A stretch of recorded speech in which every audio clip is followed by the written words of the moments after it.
Hello, this is Deacon Mary again from San Romero Episcopal Church.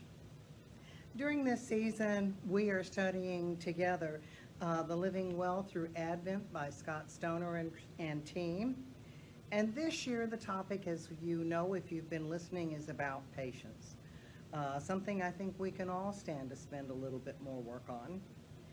And today's reading for Sunday, December the 19th, is a topic called Holy Patience, was written by the Right Reverend Stephen Charlton. He begins with a passage from Luke 1. And why has this happened to me, that the mother of my Lord comes to me? And blessed is she who believes that there would be a fulfillment of what was spoken to her by the Lord.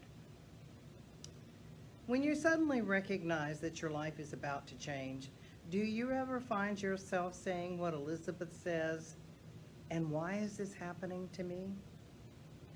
If so, you are not alone. Why me?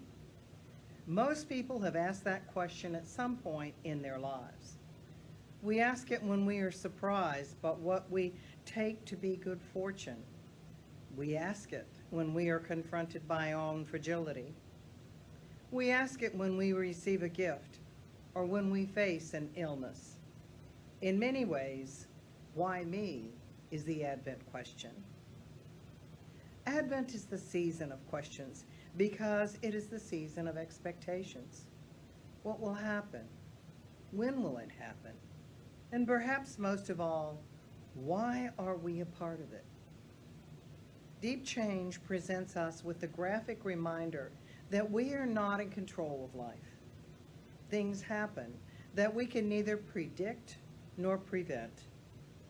This change may be joyful or heartbreaking, yet either way, we adapt to the situation. We celebrate or we learn to cope. Like Elizabeth and Mary, we are players on the stage of human life without a script, improvising our lines as we go. These two women recognize that they are about to give birth to a change they can only dimly understand. As St. Paul says, they see their part in God's great story as through a glass, but darkly. Mary's vision of what is to come is a description, not a definition. Her task is not to write the script, but to be faithful in playing her part as it comes to her. She does that by accepting the ambiguity of change, accepting the fact that she might not have an answer to why me, but never wavering in her trust in God. She is patient in believing that all will be well. Patience is trust lived. When we are uncertain as to why we have either been blessed or challenged, we come to that place where we can only wait upon the Lord.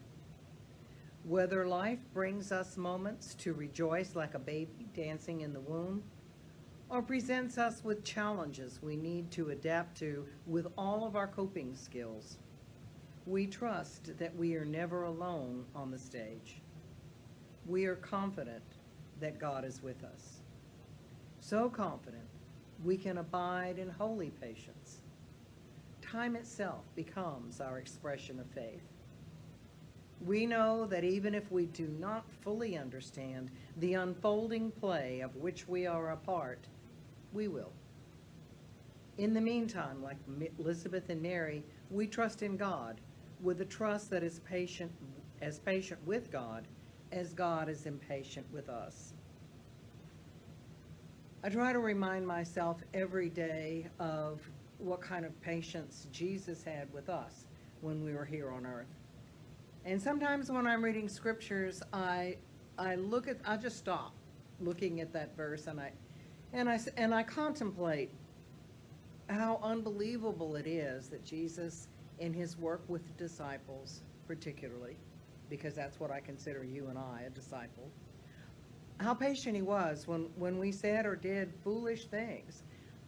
One that comes to mind especially is the time that Jesus is on the road with his disciples, and there comes a moment when James and John approach him quietly and say, you know, Jesus, we don't really want the other folks to hear this, but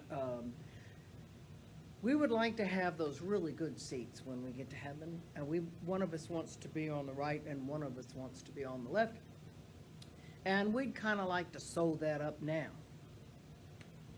I kind of wonder if Jesus wasn't at least tempted to roll his eyes at that point, because the disciples were acting very much like we do, forgetting many times what Jesus is teaching us to do, but easing back into our old patterns.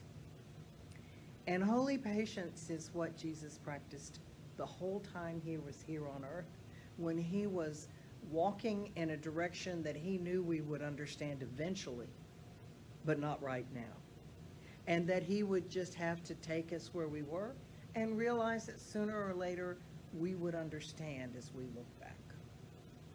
And this is the same kind of holy patience that Bishop Charlton is talking about today with Elizabeth and Mary.